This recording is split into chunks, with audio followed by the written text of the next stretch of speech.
স্বামীর মনে কষ্ট দেয়া কত বড় অপরাধ জানলে জীবনেও কোনো নারী তার স্বামীকে কষ্ট দিত না। কিয়ামতের ময়দানে সর্বপ্রথম একজন নারীকে জিজ্ঞেস করা হবে নামাজের ব্যাপারে আর তার স্বামীর ব্যাপারে। এই কথাগুলো আমার মা বোনদের কাছে পৌঁছায় দিবেন, যে যেইভাবে পারেন আমার মা বোনদের কাছে শেয়ার করবেন।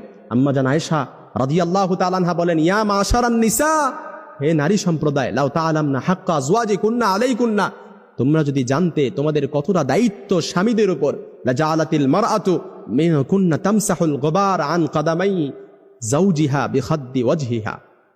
কোন নারী যদি তার স্বামীর গুরুত্ব বুঝতে পারত, তার স্বামীর গুরুত্ব জানতে পারত, তাহলে নিজেদের গাল দিয়ে তার স্বামীর পায়ের ধুলা মুছে দিত।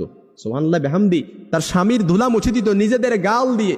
এজন্য আমার বোনেরা বুঝে না, অনেক সময় স্বামীকে কষ্ট দিয়ে ফেলে।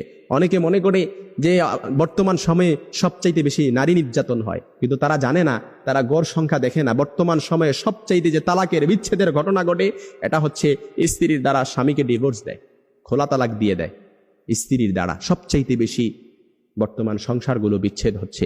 এই জন্য আমার মা বোনেরা, আল্লাহ নবী সাল্লাল্লাহু আলাইহি সাল্লাম আরো বলেন, কোনো স্ত্রী যখন, কোনো নারী যখন তার স্বামীকে কষ্ট দেয়, তখন জান্নাতে হুরেরা সাথে সাথে বলে, তুমি কেন আমার স্বামীকে কষ্ট দিচ্ছ, কেন আমার স্বামীকে কষ্ট দিচ্ছ? কাতালা কিল্লা, আল্লাহ তোরে ধ্বংস করুক, আল্লাহ তোরে ধ্বংস করুক।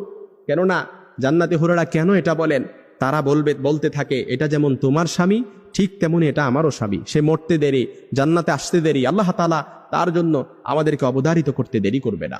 এই জন্য যারা স্বামী পাইছেন, আপনি একটা জান্নাতের টুকরা, হীরার টুকরা পাইছেন, এটার কদর করেন। কারণ আপনার জান্নাত আপনার স্বামীর পায়ের নিচে, আপনার জান্নাত আপনার ঘরে। স্বামী যদি সন্তুষ্ট থাকে আপনি জান্নাতে যেতে পারবেন, আর স্বামী অসন্তুষ্ট আপনি কখনো জান্নাতে যেতে পারবেন না। সব আমল ইবাদত সবকিছু আপনার প্রশ্নবিদ্ধ হয়ে যাবে।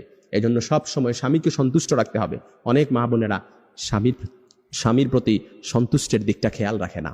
না, অবশ্যই আপনাকে এই দিকটা খেয়াল রাখতে হবে। কারণ যে স্ত্রীর প্রতি তার স্বামী অসন্তুষ্ট থাকে, কিয়ামতের ময়দানে ওই নারীর দিকে আল্লাহ তাআলা ফিরেও তাকাবে না, তাকে পরিশুদ্ধও করবে না, রহমতের নজর দিয়ে তার দিকে তাকাবেও না।